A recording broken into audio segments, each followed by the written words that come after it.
Hi, everyone, and welcome back to another episode of the Progressive Bitcoiner podcast. I'm your host, Trey Walsh, and today we have on the podcast my friend of the pod, Jason Maier. So many of you might know Jason as the guy who wrote Progressive's Case for Bitcoin. And again, Jason wrote the book. I'm doing the podcast. For those who have confused us, that's okay. In good company. Jason's just an incredible guy, an incredible friend, and really excited to have him on the podcast to talk all things his book, to talk about his attempts to orange pill and bring Bitcoin education to everyone, but including progressives and those on the left that have been told many things about Bitcoin that may be in conflict with what Bitcoin actually is. So really proud of the work that he's been doing, and really would encourage you to get his book, as we've been saying, if you haven't already, and you're going to be able to use our promo code TPB and check out in the link below as well. But we get into progressive values. What is a progressive? What are some of those values that we're talking about? We also go into things a little bit more, being a progressive podcast and a podcast for those on the left. So really hope you enjoy this conversation with Jason. And if you have any questions or feedback for us at all, please feel free to reach out to us at hello@progressivebitcoiner.com. All right, enjoy the conversation, and we will see you again next week.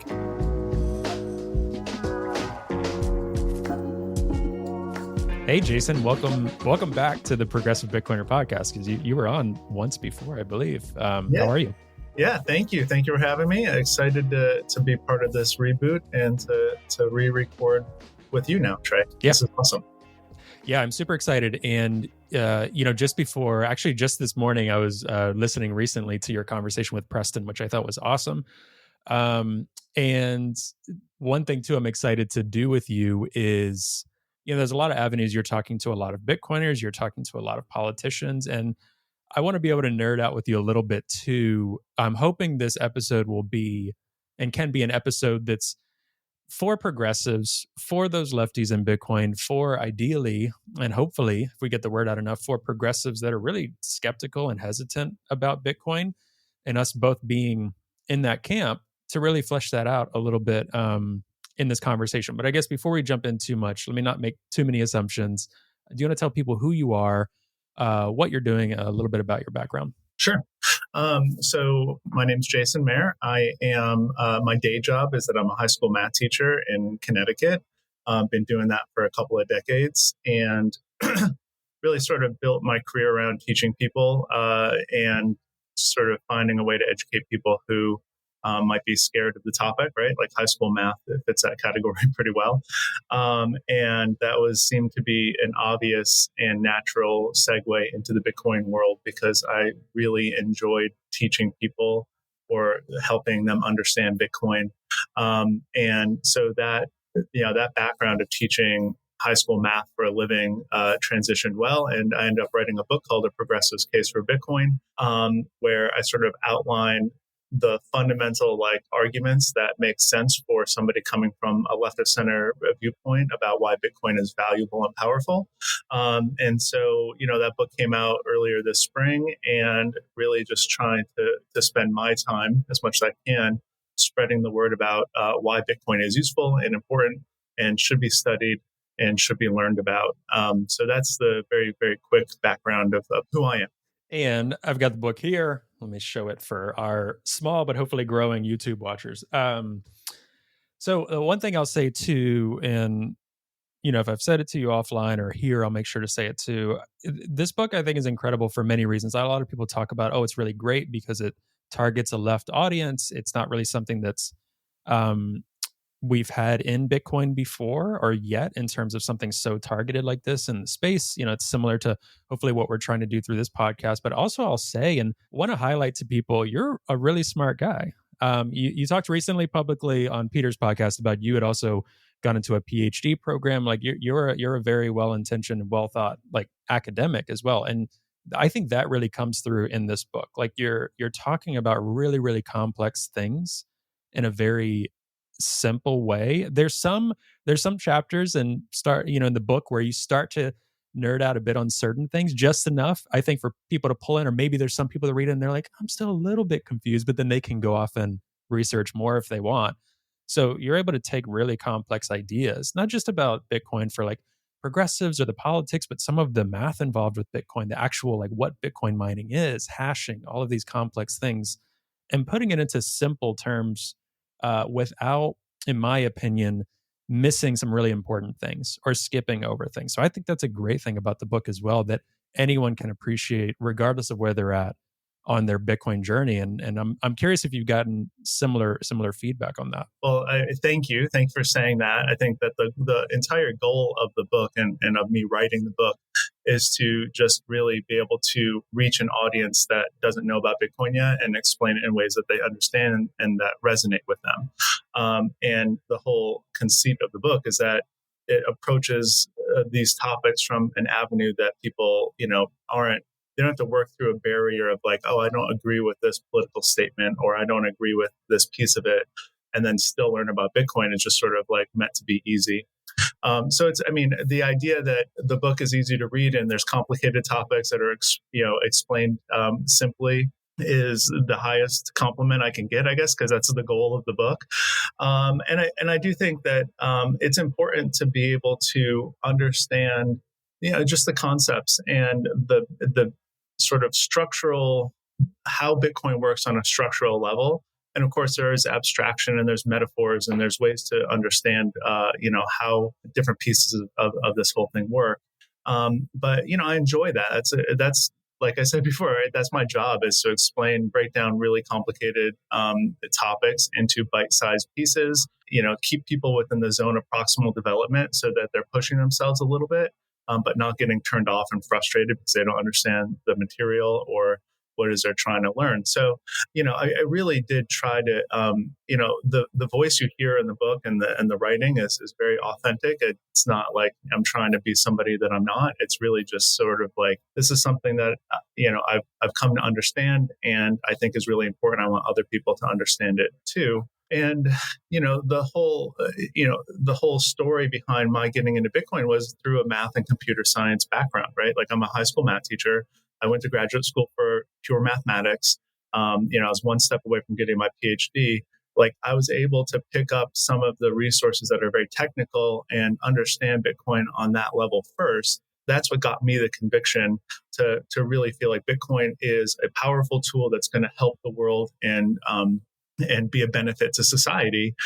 Not everybody can do that, right? Like, not everybody can pick up like a technical book or watch a technical video about the inner workings of Bitcoin, the computer science code or the mathematics behind hashing or encryption, and really understand in a deep way what that is right away. And so that, in my mind, opened an avenue towards, how can I bridge that gap between where people are and understanding Bitcoin a little bit better. And so, again, thank you for saying that. I think that's, like I said, it's the highest praise that you can give the book, because it's really meant to be a 0 to 1 introduction for people so that they can hopefully get a conviction about Bitcoin and continue learning, right? The book is meant to be not the last book that you read about Bitcoin. You're supposed to continue learning. Yeah. And I think I hope that's what it does, right? Because it's hard for me because it wasn't the first book in Bitcoin I've read. And Yeah. I'm sure you feel the same way. It's kind of like me with this podcast. Someone might say, oh, that resonated with me, or that episode. Well, I'm watching myself back a little bit, right? Or you might say, I wrote this book and I outlined it and I think it resonates, but in large part, you have to go off of what people are telling you as well about how they received it. Because it's one thing to write it, it's another thing to read it. But I've seen a lot of similar comments. And I think there's two things that happen a lot of times. There's either a really complex topic and it's kept complex, and kind of like the famous Satoshi quote that it's like, if you don't get it, I don't have time to explain it to you. One of my least favorite Satoshi quotes. And, I'm not crazy about that. I'm not crazy about that they said that, and that's okay. Right. Or on the other end, where you oversimplify too much and just say Bitcoin fixes this, and I kind of like the, Bitcoin fixes this, or, fix the money, fix the world. Right. We like those as kind of meme worthy quotes, but to go down that middle road is really, really important. And I think that's what this book does. Well, one of the things that I like to say, and I try to convey this through the book, is this idea that Bitcoin fixes everything, right? Like, on the back of the computer I'm using right now, there is a sticker, right? Fix the money, fix the world. And I believe that. I just want to make sure people understand, like, that's not like Bitcoin isn't like the last step towards fixing the world. It's like step zero. So you adopt like a better, sounder money that makes sense and is decentralized and not in people's control. That can change the world for a better place, but it requires work, right? There's like many steps between the adoption, understanding, and promotion of Bitcoin, and then the world being a better place. It's not as if like it just is like it just happens magically, right? So it still requires work. Like the fix the money, fix the world meme is great, and I do subscribe to that. But I also want to subscribe and make sure people understand like there's many steps between those two things, and it requires work and diligence and people being thoughtful about how they're implementing Bitcoin and what kind of world that they want to see. And so hopefully that message is portrayed through the book too, where or in conversations that I have, that this is just sort of like step zero, right? You adopt better money, you understand better money, and now let's go leverage that to make the society that we want or to build the world that we want to see. And not keep it too simple, but again, like keep people in that zone of proximal development where they're going to learn, but without being frustrated, right? Like you need to be frustrated a little bit when you're learning, because without that, you're not actually learning something new. But be mindful of like where most people are and realize like you can't jump too far at once when you're learning something new.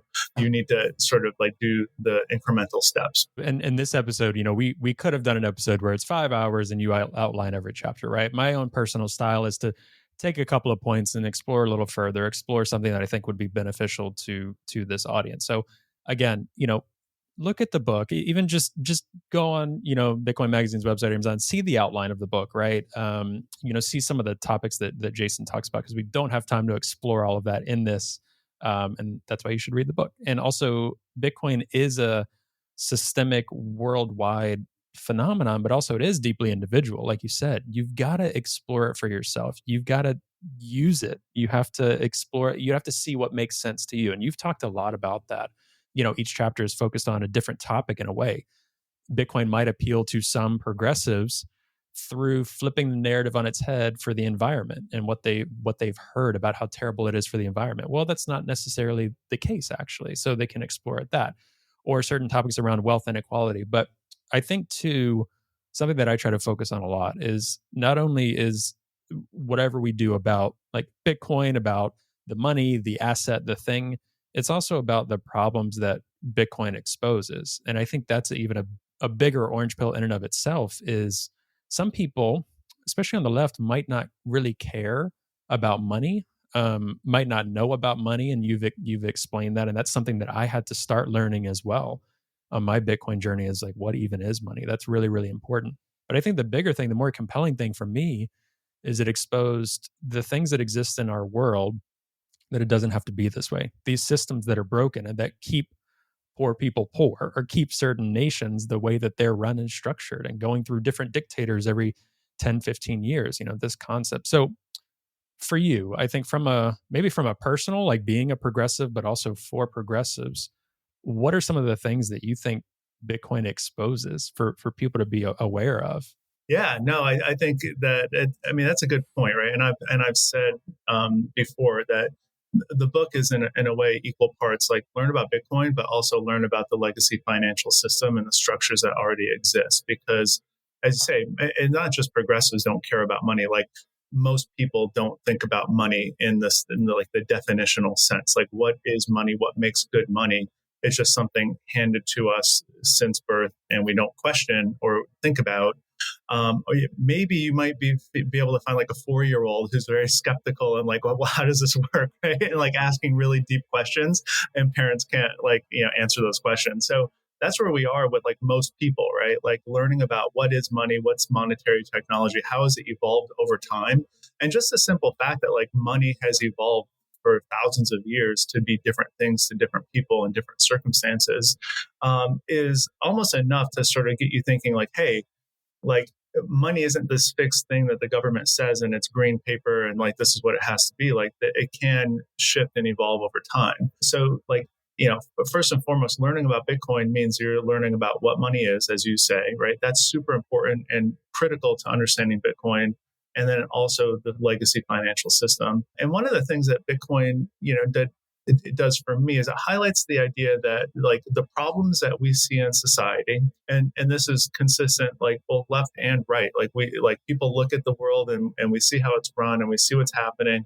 And there are problems that you want to solve, right? Like whether it's wealth inequality or the environment or sort of war or whatever the case may be, there's things out there that you want to fix. What Bitcoin highlights is this idea that those problems aren't just sort of like surface level problems on the top of a healthy system. They are like fundamental to the system that has been built, right? So like wealth inequality isn't just like an unfortunate consequence of a couple of greedy people at the very top, and then the whole system otherwise is like healthy and sound, right? Like the wealth inequality as it exists like is interwoven into how money is created, how money is distributed, how money is leveraged and used by powerful people with connections and resources. And so like you start to understand like, oh, I can't just like snap my fingers and solve the one problem and then everything else like works and is like a solid, stable, healthy, fair system.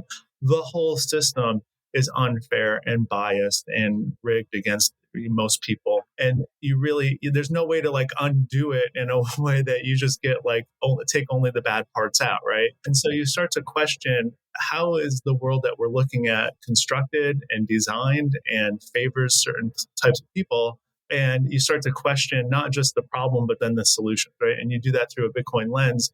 And a lot of things that I thought that I understood before learning about Bitcoin come into sharper contrast and relief. And you say, oh, I can actually read, X book or read this news article or this thing popped up in the New York Times and I'm reading it through a completely different lens. And we can see what that's like with inflation or wealth inequality or the environmental impact of Bitcoin or the environmental impact of other things. Also, you start to look at it with a more nuanced approach and you just see not only the solutions in a different way, but the problems also. And I think that's really appealing to like a general, like progressive audience, right? The addressable market of people who are like, yeah, I'm like, I see these problems in the world. I don't like them.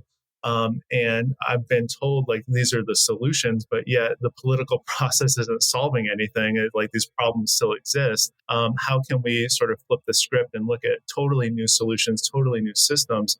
And Bitcoin does that. Yeah, and I think there's a large percentage of people, right? And I keep mentioning progressive because the kind of the target audience here for now, until one day it doesn't need to be, Yes. are progressives. But I think citizens and people in general see year after year in the United States, but also globally in many different contexts. But I'll talk just in the U.S. for now. This frustration that year after year, administration after administration, the problems are the same. Healthcare is really expensive. Our climate continues to warm and continues to barrel out of control, right? One of the hottest summer. We hear that every summer and it's happening again. Yeah. Inflation continues growing out of control, right?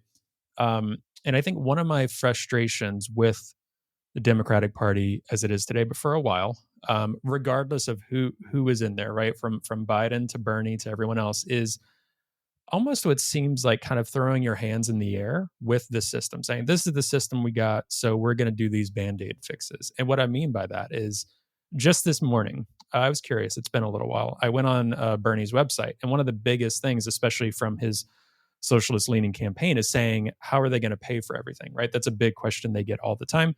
And so they go through and say, this tax will pay for this wealth tax will pay for this will pay for this. Now, again, making the assumption that we have to propose all of these things because the wealthy elites are always going to be the wealthy elites. The businesses are always going to be the businesses. The government is going to be the government, right? That's making the assumption that that is the only solution we have, right? And now, again, this isn't an attempt for me to say we should tax less or this and that. I think both sides are using taxation. On the right, historically, it's a lot to support the military industrial complex. On the left, it's to support social programs with maybe not the best understanding of money or how that will play out 5 years from now, right? Noble causes on the left, let's say that. So Yeah. there is this, I almost view it, it's not intentional, I think, on their part, but almost this giving up of, well, we're always going to have the wealthy, greedy people. We're always going to have these corporations. We're always going to have the government as is, the Fed as it is, all of these things. So this is the best we got. And it's like Bitcoin kind of flips that on its head in a lot Right. of ways. Yeah. Can you touch on that a little bit? Just Because again, getting outside of the system, because right now, even the most progressive politicians, the most what some people would call radical, are still working within a system that is, in my opinion, destined to fail at some point. Right. I agree with you, right? Like we can see and feel, especially if you like read and understand Bitcoin, or if you're in that space, that like our system right now, and our economic system, our political system, it's all like on a nice edge. It's a house of cards. Like it can't be sustained, right? Like all of that seems to be true, right? So I agree with that assessment. I wouldn't say that like the politicians like Bernie and otherwise have like given up and say, okay, well, this is the system we have, let's work within it. I just don't think they can see, it simply cannot see another way, because you're in, like in the system as it's been designed, and you're just trying to come up with solutions, right? So and it's hard for me to fault somebody who doesn't understand Bitcoin but sees problems in the world and tries to come up with good faith like attempts to solve the problems, right? Like I do think that like the political class and the politicians that we all sort of look up to and expect to do good things do play games, and they try to like score political points, and it's really sort of like inefficient. Some of it's inefficient by design. All that's true, but I don't think that like at its core, it's like a giving up or maliciousness. I think it's just like literally like, well, how do we solve the system? In the book, I address this. I have this analogy with board games where these high level strategy board games some of them are asymmetric by design, which is interesting because different players have different properties where they can do different things within the game compared to other people. And then what ends up happening over time is that people play these games and they realize that it's not fair, right? Like the one player has an unfair advantage. And then they publish these handicap little pamphlets for the book that get sent out and say, oh, if you're playing as the red player, then we're going to change the rules a little bit just to make it a little bit more fair. And this happened. And like people like playing high level strategy board games. They nerd out about it, and they want to play asymmetric games because you can replay them a lot and they're really interesting and they're complicated. But it's not fun if you're playing a game that's not fair. Like that's like level one, right? Like you cannot have fun playing a game if it's not fair. And these handicap rules are just designed to like tweak the dials from within the system, right? So, instead of 2 woods every turn, you get 3 or something like that, right? Well, that's what's happening with like the Democratic Party, I think, right? Like, oh, we see this world that's not fair. We want to fix it, and we are working within the system. So we're going to tweak the dials a little bit, and we're going to say, all right, we're going to make it easier to get student loans, or we're going to make the minimum wage higher, or we're going to support unions, or whatever the thing is. It doesn't matter. You pick any one of those things. What you're doing is working within the system as it already exists to tweak the dials to make things a little bit more fair. And I'm not being critical of that. I think that's probably a very good solution if that's how you view the world, right? Like if that's the system and you can't see without it. And so the beauty of Bitcoin is that it allows you to see a different system, a different possibility. So you sort of zoom out away from the system as it is, and we all can agree that it's corrupt and unfair and biased and destined to fail. Bitcoin allows you to zoom out and see that, and hopefully explore different solutions or to understand the problem a little bit differently. And even if, I don't believe this, but maybe Bitcoin isn't the answer, then all of a sudden, like at least you're looking at the problem differently. And maybe there is some answer out there that exists that actually does help people, makes the system a little bit more fair.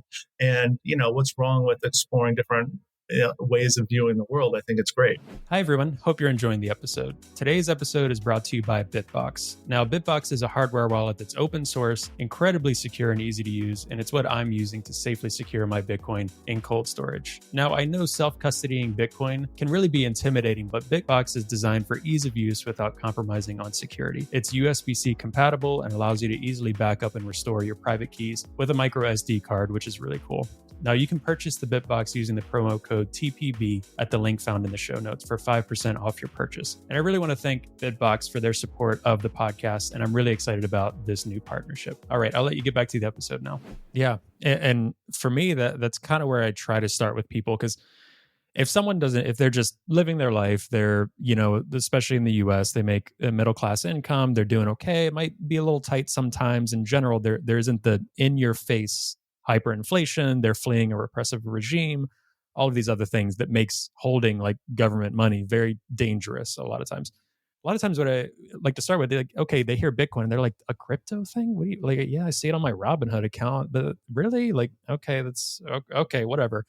Until they get, oh, what Bitcoin's really about, talk about the problems, right? That's the biggest thing. And consistently, one of my biggest frustrations with the Democratic Party is like many people, and I agree with you, it's not like a willful, like, well, we just give up. I think you're exactly right about that. It's, it is working within that system in ways that they can. But I think one of my frustrations, and I see it a lot, I'm in New England in the US, very affluent area, and a lot of talk about higher minimum wage, higher this, right? And again, I think all of those things are pretty good for a lot of places with the current system we have. I think some of those checks are needed. But also, I'm like, just minimum wage? Like that's not actually going to pay for the future we're barreling towards, right? Or it's like, they're also, I think, unintentionally, and I will say they're making the assumption through action, not through things they're saying, that, okay, almost like the biblical, like the poor will always be among you, right? But really, really embracing that. So they're advocating for working class and poor people in the US, which we should, right? But also making the assumption we need more systems and more talk about how do we elevate these folks, right? And have them own a little bit more. Like Bitcoin is ultimate ownership as well, right? Just as the asset itself, as the property, the currency, but also creates a system where more ownership is. And this isn't a conversation about communism and free markets and capitalists. It's more just like, okay, politicians through action have made an assumption that those in a certain class won't be able to own anything like their parents or grandparents did, because that's just kind of off the table at the moment. We just need to have them be able to eat, be able to afford rent, things like that. And again, we need to do that. That's in your face. But long term, there's got to be a better solution here.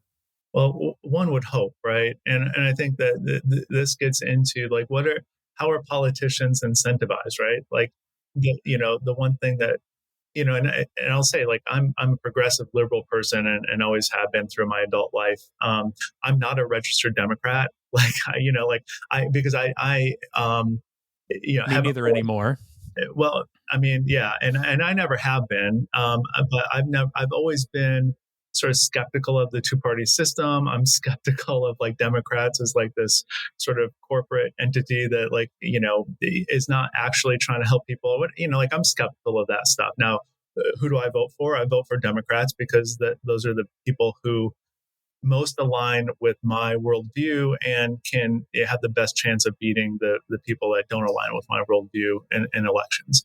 But like, it's important to critically look at the incentive structure of politicians, right? Like like we know that their motivations are to get elected and to get reelected. And it's important to just understand everything they do and say is through that lens, right? Like, it's not as if like we can't have this idealistic like version of Mr. Smith goes to Washington and just there's people who are only trying to do the right thing. I mean, maybe that exists too, but like these people just want to get reelected, and there's a certain audience for like, okay, well, let's build everybody up. Let's make sure people can eat and pay their rent. And there's an audience for the opposite, right? Like, don't do these free handouts and all of that.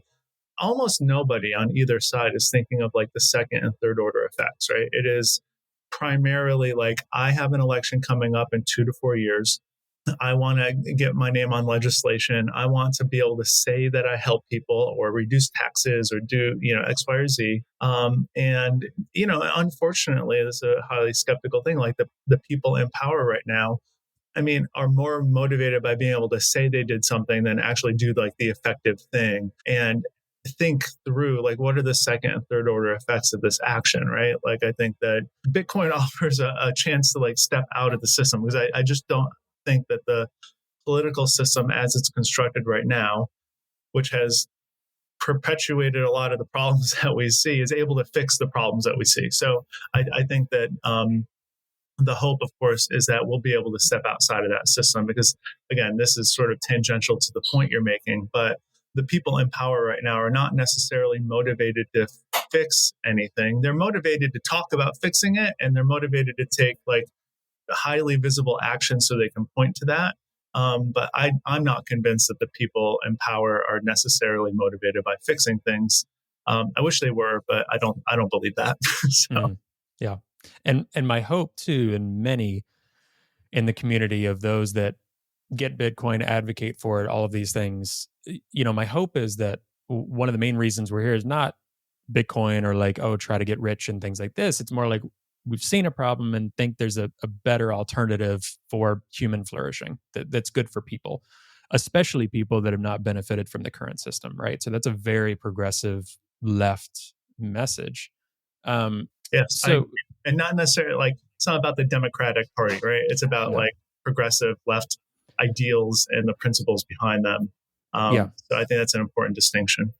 Yeah, for sure. And another thing I will keep saying for the Bitcoiners that are listening to this, right, that have either interacted with Jason or I in positive or negative ways, right, is if we are, you hear someone say they're progressive or left leaning values in Bitcoin and advocating for that.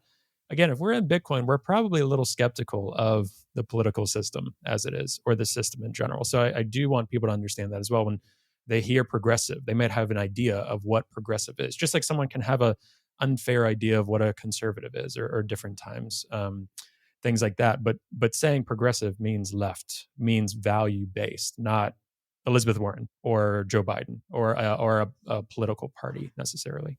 And I mean, not to dwell on it too much, but I just want to drive home that point because it's really important. A lot of the people in the Bitcoin space who are critical of my work or what I'm doing or the message that you're sending out like to have this very caricature version of what progressive means.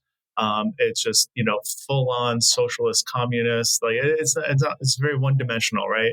And I think people like to portray the version of me that they would like to argue against instead of understanding that there's nuance. And there are a lot of people in the Bitcoin space who do not realize the extent to which progressive people who consider themselves left of center, liberal, progressive people are critical, skeptical, like question the system as it exists. Like that, I see that around me all the time, right? It's almost as if like the libertarian people have co-opted this idea that we're going to be skeptical of the government and nobody else can be. Like liberals are skeptical of the government in lots of really specific ways and very thoroughly skeptical of like authority and power in ways that have been happening for generations, right? So it's not just a uniquely libertarian conservative thing to be skeptical.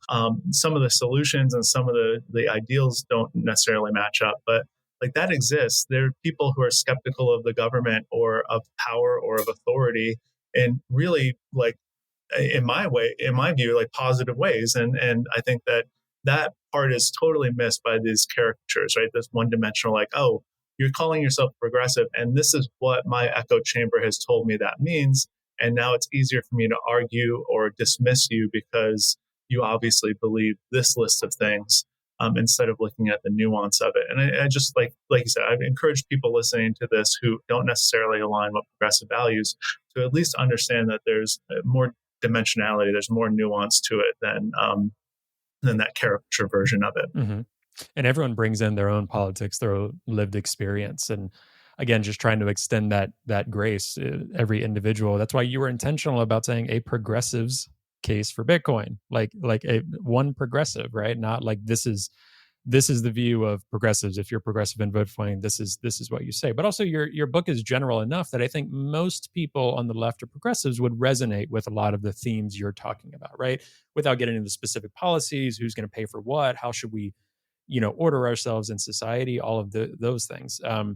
But you're 100% right. And throughout my life, and this is me personally, what I saw kind of growing up, whether it's family or friends, those of the right, for me growing up and still kind of until recently, a lot of those on the right or Republicans were very supportive of the government. And it was folks on the left that were critical and fighting against that, right? So I still have that understanding of left, and a lot of prominent left Bitcoiners, like having Margot on recently. I really enjoy talking with her because I think she articulates this, that like progressive left values are those we saw in Occupy, those we saw more in true libertarian and anarchist ways. And Ben DeWaal over in Germany talks about this really well as well. That's the theme with what we're talking about, right? It's not this mainstream, like we all worked on Hillary's campaign or something, right? Like or whatever they view as the head of the Democratic Party, Yeah. or Joe Biden, right? Most of us come at this because we're critical, we're very human focused, and I think very socially liberal in that way, wanting to see human flourishing and support of all human beings. I think that's a non-negotiable that people can go back and listen to Margot and I's episode on that, especially for certain communities. Those are the values we're carrying into this. So again, I'll ask, not because I enjoy talking about this, but because it comes up a lot for me. I even hate this question, but I don't know how else to say it. Like, what is a progressive, right? What is someone from the left, and what are some of those values? Because some people ask that in the Bitcoin community genuinely. Many people ask it as a leading comment to say, well, that doesn't align with Bitcoin. So for both of those camps, to articulate, what is your pitch to say in general? Again, understanding nuances. What do we say if someone's kind of left progressive, attached from Democratic Party and things like that? What do you think are some of those values that people lead with, or what you would lead with? Yeah. I mean, again, like I get this question a lot, and most of the time it's like you say, it's a leading question to argue, okay, well then you're not into Bitcoin, or you don't understand Bitcoin, or whatever, right? Like this is just. And again, Jay, I will not trying to speak for you, but what I'm hearing, what I've seen from you, like we are trying to have these conversations in good faith, right? Whether it's getting FUD and hate from the left about our involvement with Bitcoin, or kind of mainstream, or within the Bitcoin community itself. I'm having these conversations not as a gotcha, not as Twitter banter or things like that. That's a lot of what this is, right? So we're coming to it in good faith. So and most of my interactions with Bitcoiners are in good faith, by the way. I will say that, right? So I don't want to overstate trolls. I don't want to overstate this, but I do get this question a lot as well.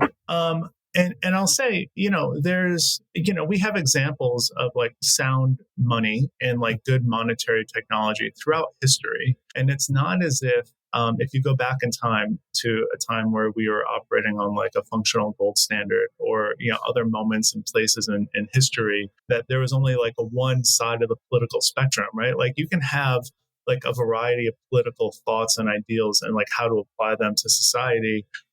If you have good money, and it's not the domain of like one side of the political spectrum to have good money. And therefore, if we go back to good money, and we use sound money like standard, then everybody will become like conservative, and everybody will become libertarian or something, right? So like that, the notion to begin with is silly. There has to be like a broad spectrum and a wide like example of what political beliefs can be held. And just because you have good money, all that means is that you have more solid like foundational layer on which to build society. It's not like necessarily like point society in one direction or the other. So I'll just say that like good money is not the domain of like one political party, one political like ideology. I think that good money sort of is a foundational layer below all of that. And I'll just say that the book was written because as I started to learn more about, this is the answer to what I think progressive is. As I started to learn more about the nuances of Bitcoin and started listening to more and more people, there was a lot of like, quote unquote culture war stuff thrown in to the commentary. Like, okay, well, whether it's about gay rights, or it's about, a carnivore diet, or it's about people who believe and like the environmental impact of humans is like rubbish. There's a lot of like sort of commentary thrown in.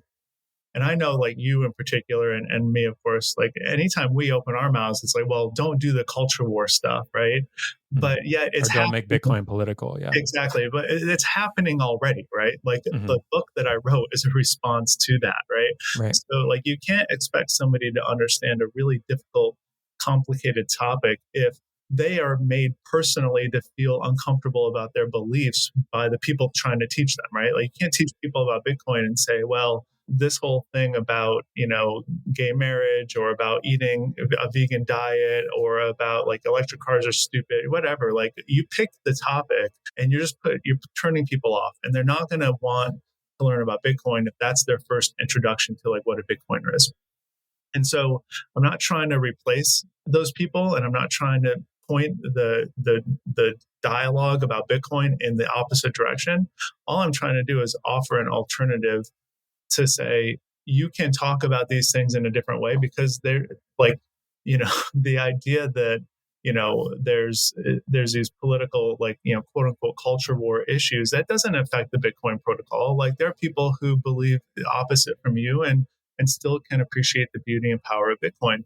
And so I think that we can use a sound money policy to really advance liberal progressive ideals, like leftist center ideals, which is using resources to help build people up, protect the vulnerable, provide safety nets, provide programs that are thoughtful and like well planned out to actually help build people up, and to make war less common and make conflict and violence less common, to help alleviate wealth concentration and wealth inequality. Like, these are all of the foundational principles that I really care about, where you're treating people with respect and dignity and equality, and you're not you're not discriminating against, you're not making fun of, you're not dismissing anybody, and you're including sort of like the whole spectrum of human experience within your considerations. I don't necessarily feel like a lot of the mainstream Bitcoiners that existed, that I learned from, necessarily espouse those ideals, right? So I'm just trying to offer a different perspective for people who are new to the Bitcoin space, and then they want to hopefully latch onto something that resonates with them and speaks to them.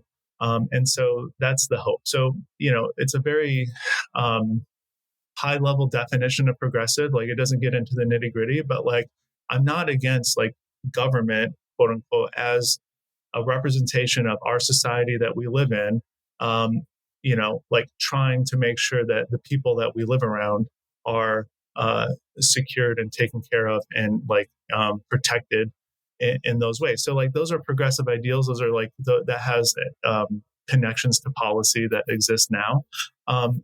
And I also mentioned in the book and throughout many conversations, like the things that are really critical and important and ideal in the current situation.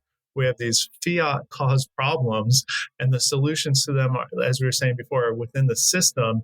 Like, I am also open to the idea that with a new system, there are different problems and there are different solutions that, like the drive for a $15 minimum wage maybe isn't as necessary under a Bitcoin standard. Maybe it is. Like, I'm open to these other ideas that might exist to solve different problems in a different system. And so, again, it's not like a policy specific definition. It's just sort of like, what are the underlying ideals and things that I care about?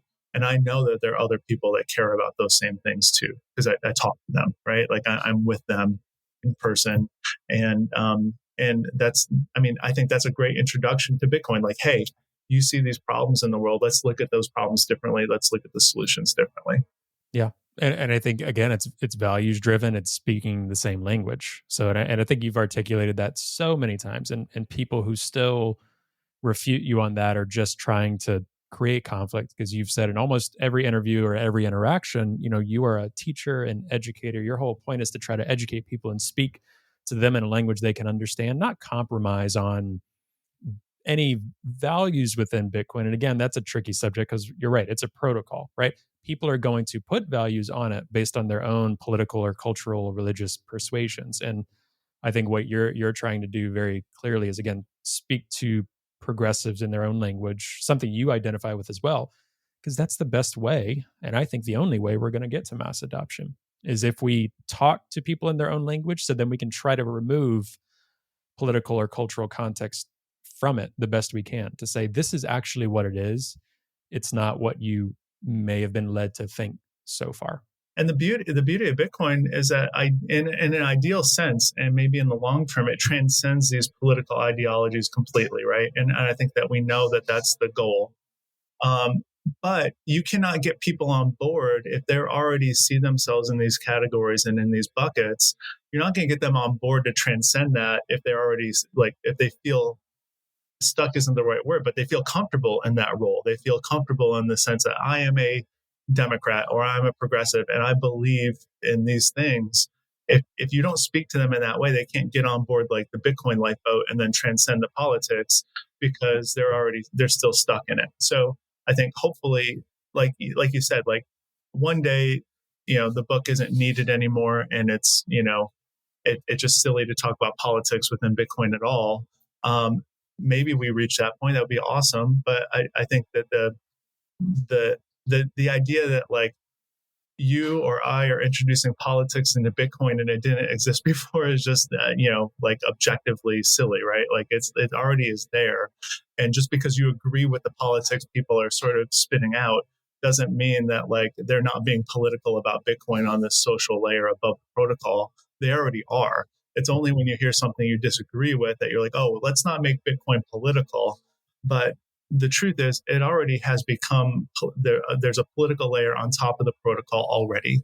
And most people don't recognize that because they just happen to agree with the politics that people spout out, saying, okay, well, if you're into Bitcoin, you should probably just only be eating meat, and the government is not going to exist soon because we have Bitcoin and all of that stuff. Like those are political statements, or those like feel like this culture war statements. They already exist. So it's not like you and I are introducing politics into like this layer of Bitcoin.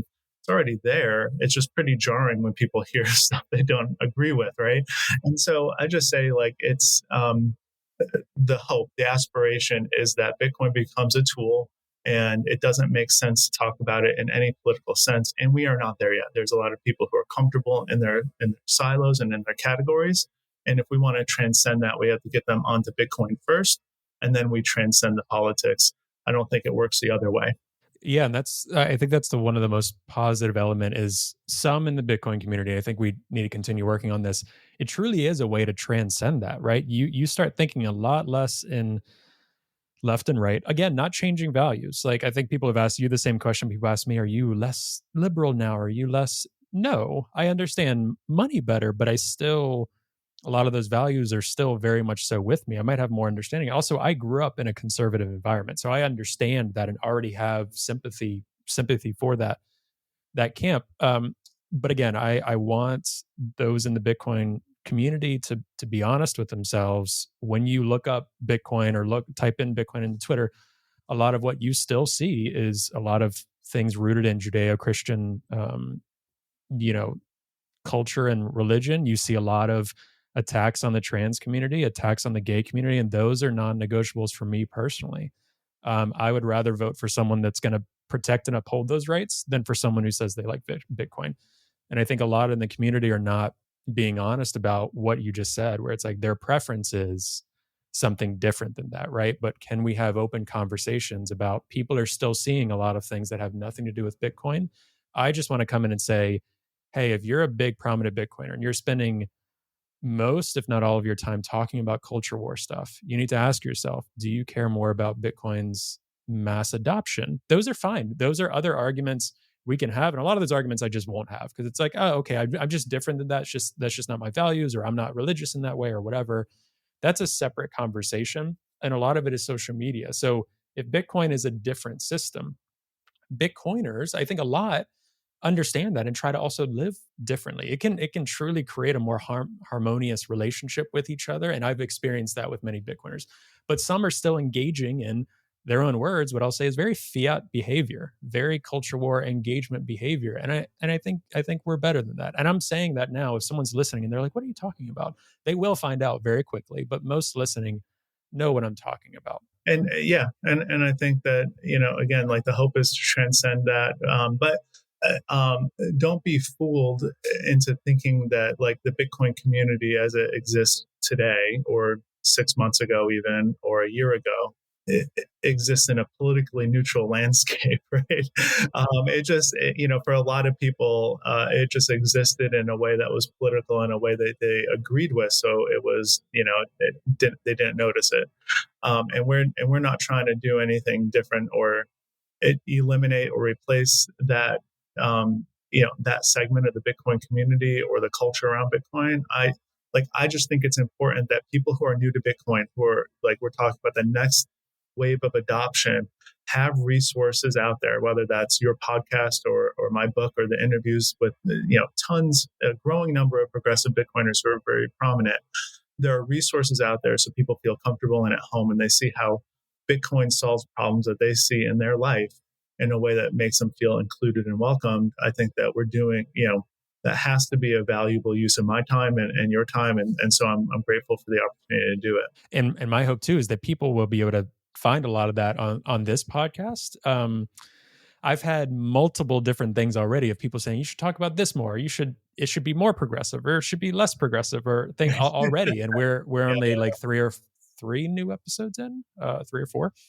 But the one thing I will say is I don't want to pigeonhole too much on this podcast, but my intention with this podcast is that we talk about things that can resonate with progressives or the left, and hopefully can also introduce those from the right or other communities what those progressive or left values actually are, so that they get a better understanding of what we're trying to do here, what other folks are. But I'm not going to have only progressives on this podcast, right? There might be some very right leaning folks on the podcast, but that are open to articulating things in a way that this is important. We should try to pull people in from the left to see the world's problems, and also to highlight the really positive things that Bitcoin's doing, right? Like, a lot of this podcast is going to be focused on positive things, because that's a really cool selling message. Not just like every episode is just like, wow, the world is really messed up and we're screwed.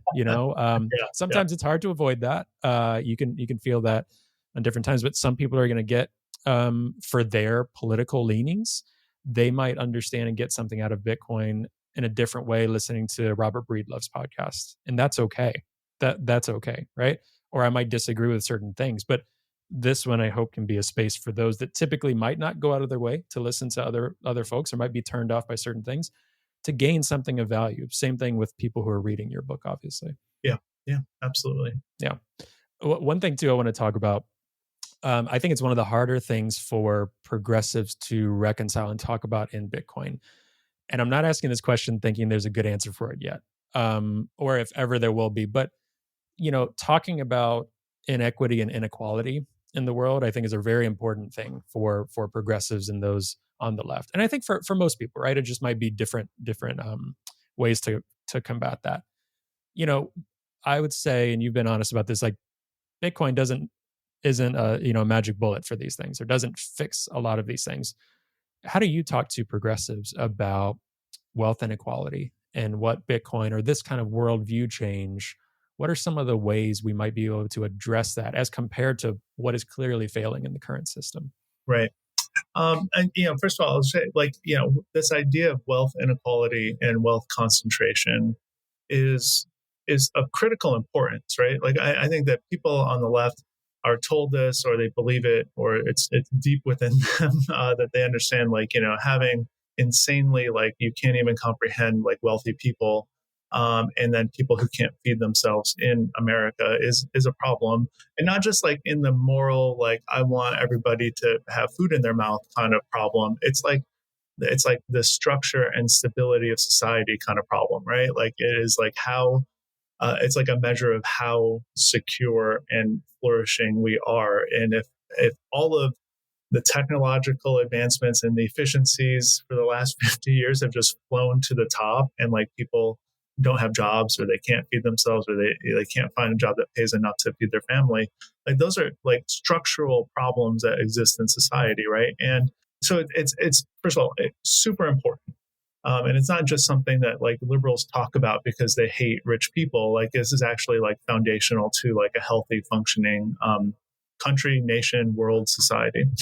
People on the left who have heard a lot of messaging from politicians or from certain branches of the media are very quick to look at the problem in a one-dimensional way, right? There are greedy people out there. There are corporations who take advantage of people. There are tax breaks for the rich. All of those things are true, by the way, right? None of that's wrong. There are very greedy people who have more than they possibly could ever use in many, many lifetimes, and all they're doing is spending their days thinking about how to get more. That's true.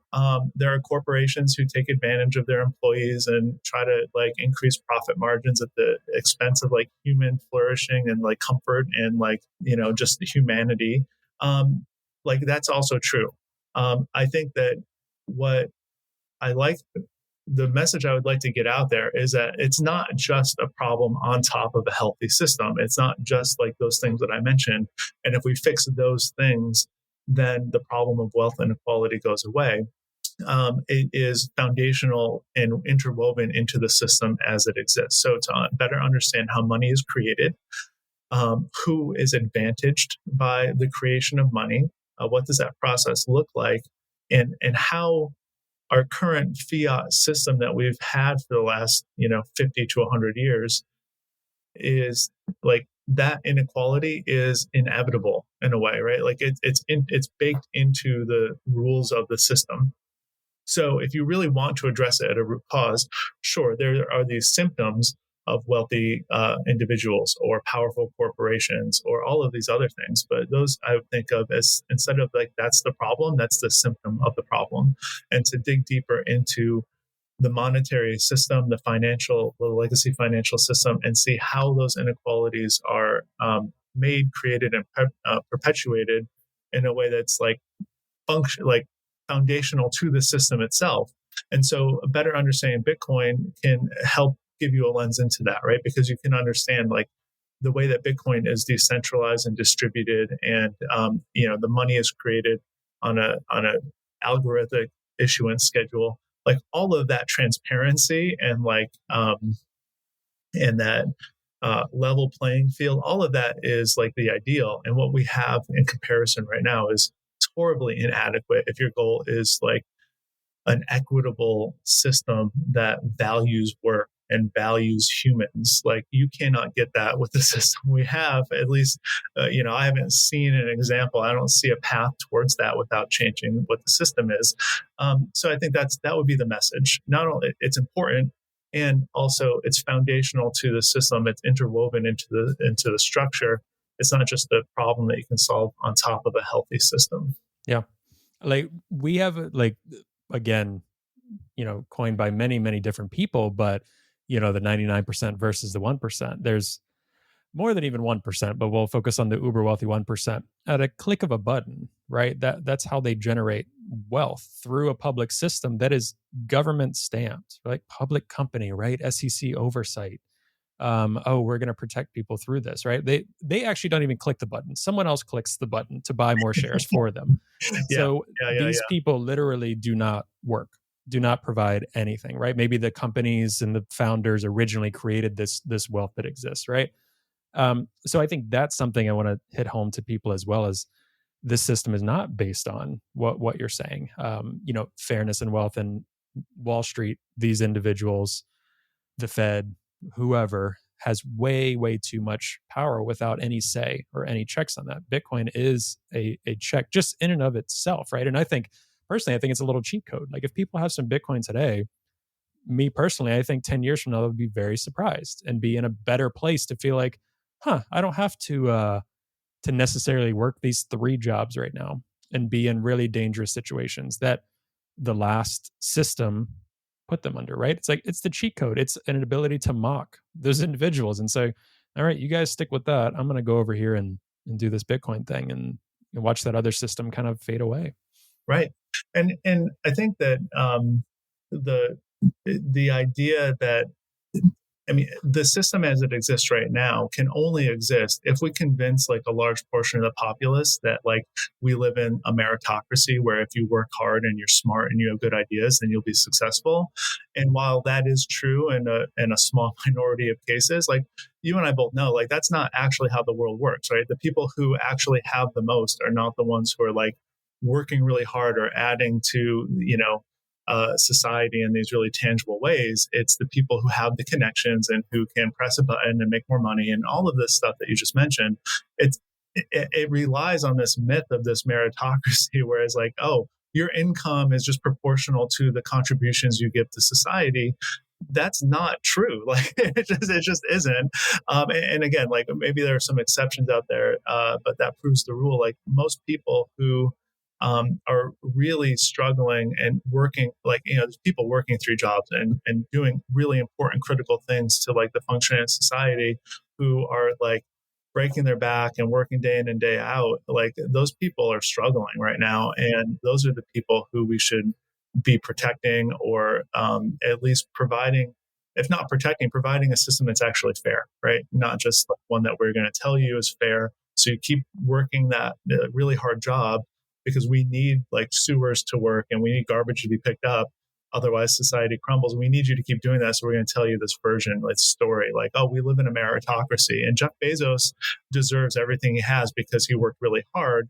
Like there's more to the story than that, right? Like it's not as simple as that. So I think all of these are like, it's a very intricate issues and topics, but it's all predicated, like you said, this fiat mindset where they have to tell this story. Otherwise, the whole thing starts crumbling down. And what we tell ourselves the system is completely not it.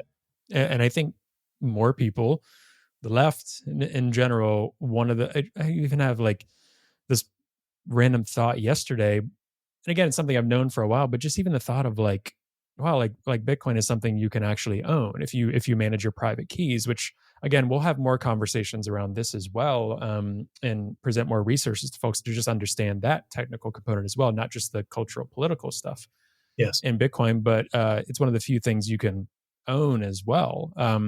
Whereas dollars in your pocket, dollars in your bank account aren't really there, right? Right. It's kind of an IOU Mm-hmm. on that. But just in general, understanding that, also the total amount of dollars in the system, that can change at any point as well, right? So your dollar is not, people can see inflation. They can see how this works. Right. So a lot of Yes. people are like, I have money. It's like, no, you don't. And I think once people start to understand that concept, Yeah. and again, even me saying that, let's say there's a few people listening that actually don't know anything about Bitcoin.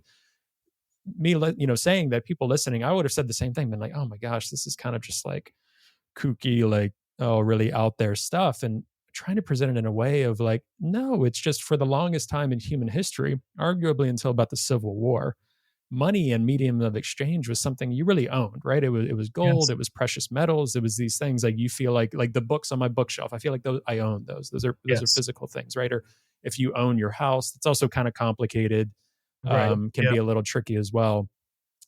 Money, and especially the US dollar, you look at global financial system, you look at the way the things are going, Mm-hmm. it's really hard to say you have that and own that. Bitcoin is something you actually have and own, and that is not a political fringe statement. I guess it can be No. a political action, but that's a real thing you can own, and I really want people to understand the importance of that. And that's critically important. I think that owning Bitcoin and securing it on a hardware device that you own you control the keys for.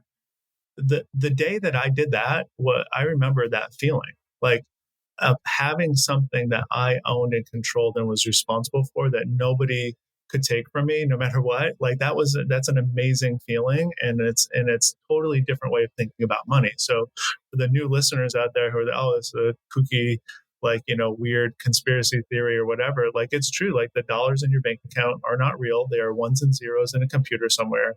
They're an IOU. They can be debased at any moment and have been. And I think that I've had the conversation with many people who, when you're speaking to an American about this kind of stuff, it's a little bit challenging because Americans have the privilege of using US dollars. But they certainly, even those people can understand, like if you imagine yourself in, Argentina or Bolivia or some other country that doesn't have the same currency, then all of a sudden you can understand, well, those currencies are bad, but the dollar is good. And realizing, well, it's actually, they're all on a continuum. And like the United States dollar historically in our lifetime and beyond has been the best one of those, but it is still suffering the same fate, right? It is still on the same trajectory. It's just on a different place in the arc. So if you can get your head around that, and like, the dollar is meant to be debased over time because there is no way to pay back the debt and to service like an economy that's weighed down with as much debt as we have, both public and private debt. The dollar is meant by design to be debased. There is no other plan for it. Just look into that. Keep learning about why that is, how that works, how it happens, why it happens, who controls it, who makes those decisions. And, you quickly come to the conclusion that like owning something like Bitcoin and actually owning it, not like, oh, I have a bank account that, says that I have this certain amount of money.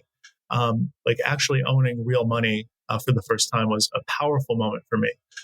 And I still remember it. That was like the moment I was like, I finally got my Bitcoin onto this hardware device, and I was like, wow, this is great. Now I actually have something of real value that can't be debased, can't be confiscated, can't be skimmed, can't be taken from me.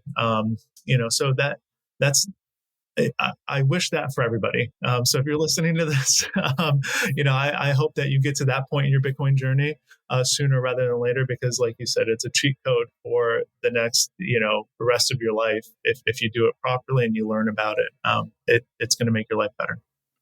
Yeah, and I think society and the world will be better regardless of how much Bitcoin you personally own or have in this worldview, right? But I think also, like, I'm a millennial. I think there'll be many people as well listening who are millennials. If you're a millennial listening and you're a Bitcoiner, articulate this to your friends and family in this way, especially from the left. Like, my generation, I was in, I'm 30 now. I was in fourth grade when 9/11 happened, right? That kind of changed the world in a lot of different ways, right? But it changed also the surveillance state and privacy, Yes. right?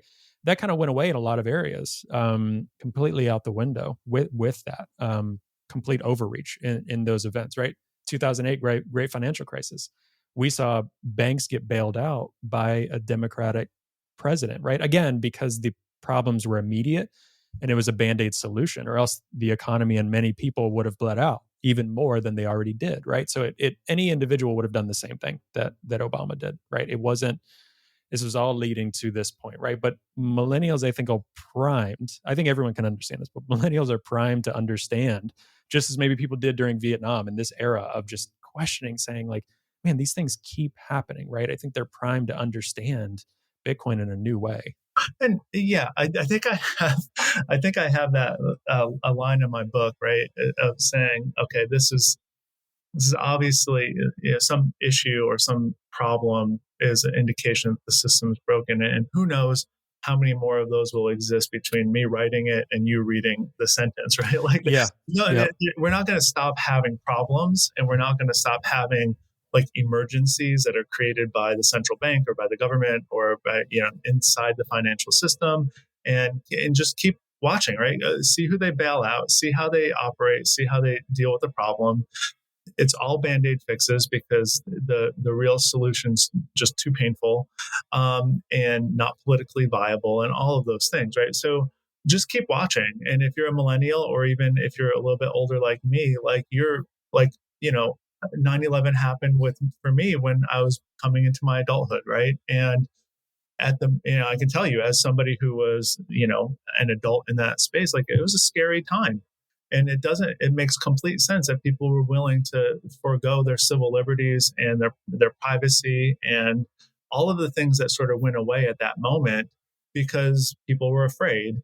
But it's absolutely critical that you think, like, why don't I have any semblance of financial privacy right now? Why does the corporation and the bank and the government need to know what I'm spending my money on and who I'm sending it to? And why is know your customer so important? I know that presumably it protects us against terrorism, but it's really a surveillance state in a way, it extended to library books. Like, people would get flagged based on what books they took out of the library. I mean, that's a level of privacy that, most Americans don't realize. We didn't have that before.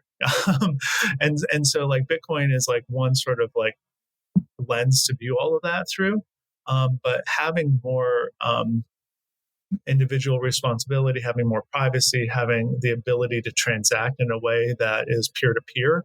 Bitcoin provides us all of that in an electronic way that was all taken away from us, with the Patriot Act and the subsequent, re-signings of that law. That should speak to people in this target audience, right? Like, we should expect people to be able to transact if they're not doing anything harmful or, detrimental to other humans, like be able to transact in a way that's private, and not give up your personal information for this semblance of security and safety.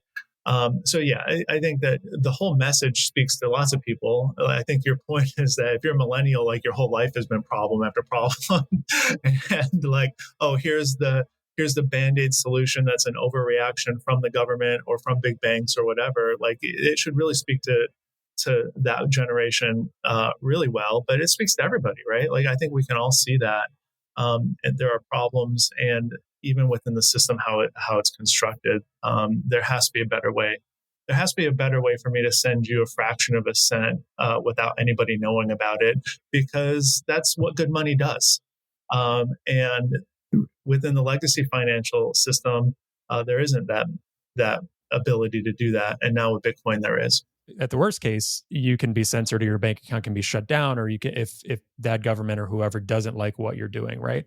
But even on the lighter case, right, a lot of banks or companies or governments are really incompetent, right? So whether it's like your payment is delayed for 2 weeks because, oh, there's a glitch in the system, or these things do not happen in the same way in Bitcoin. And Bitcoin is by no means perfect. There are a lot of different solutions, a lot of different things, right, that are being worked on and built on top of, and all these innovative companies and things like this that are moving at, again, lightning network, light speed, but just in general, like crazy, crazy fast. And another thing I wanted to articulate, and I'll do so with other guests coming up, is in terms of censorship, freedom of speech. One of my frustrations is that message has really been co-opted by the right. I think since COVID, even before that, right? And again, not disagreeing with the sentiment of that. Like I come from a point of view where regardless of your political views or leanings, you should not be canceled or shut down just on merits of kind of political, right? There's kind of, threats and different things like that. That's different, right? But for instance, for the left audience here, talking about the Canadian trucker protest, that might not appeal to them that much, because that was seen, again, for better, for worse, perception wise, seen as a more right wing movement in a lot of ways. Again, I don't think it should have been portrayed that way. I don't think people should have had their bank accounts shut down, their livelihoods affected. That was a massive, massive, in the US, would have been an unconstitutional overreach that happens all the time. The one thing I will say, people, imagine if Ron DeSantis is president or Donald Trump is president, someone that you from the left would say, I don't like this person or their worldviews. And you are a trans activist, right? And they say, we're going to shut your bank account down because, and we're, Margot and I talked about literal possibility of concentration camps, like things like this that are really, really dangerous, right? So for whatever that is on the left for someone, that could just as easily happen depending on a person who's in power. That seems really messed up. So let's just take a step back and have a system where that's not even a possibility. And we're not talking about terrorism. Like a Bitcoin is also on an open ledger. So it's actually harder to get away with things at a Bitcoin level in some ways compared to the US dollar, which is actually used in a lot of terrorism and illicit activities and things like that. So the left needs to think about what is something that could happen where you wouldn't want to be censored or your movement wouldn't want to be something held against it. Like Bitcoin has an answer for that. And I think people should really think about that. The point couldn't be made enough, right? Is that just because there's some sort of political activism that you don't agree with that's being censored, or bank accounts are being confiscated or whatever, frozen, that's happening. It could very easily happen to you on the other side, right? So if all of a sudden, 12 years ago, you donated to like a Black Lives Matter group, and all of a sudden the wrong person gets elected, and that's all right. That's a terrorist organization right now, right? And now your bank account gets frozen or something. Like these are possibilities. I'm not saying necessarily that they're likelihoods, but like that way of thinking about it is critical, because you have to understand like it cuts both ways, and different people are going to be in power, and sometimes there's going to be people you don't agree with. And so you need to be like, I just think the right move is to just push for financial freedom, and I can support the activists and the people that I care about who agree with me, and I can do that without fear that my money is going to be censored or stolen from me or frozen, and really just let it be an engagement in a battle of ideas. Like who has the better ideas, and we're going to support people, and we're going to go from there. But it's not going to be like the government stepping in and freezing bank accounts of people that don't agree with them, because that's some scary stuff, and it can happen to anybody.